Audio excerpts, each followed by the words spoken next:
2 लाख रुपयाची कर्जमाफी कशी कशी असणार आहे?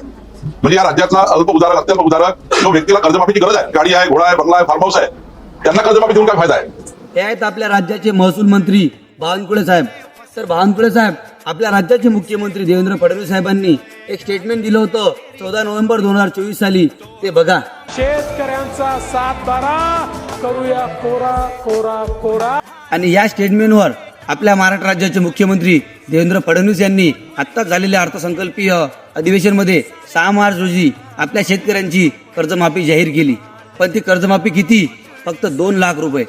तर ही कर्जमाफी नाही, तर आपल्या शेतकऱ्याची फसवणूक आहे. तर फसवणूक कशी? तर ज्या शेतकऱ्यांनी आपलं कर्ज रिन्यू केलं आहे, म्हणजे नव्याचं जुनं केलं आहे, त्या शेतकऱ्यांना कर्जमाफी मिळणार नाही.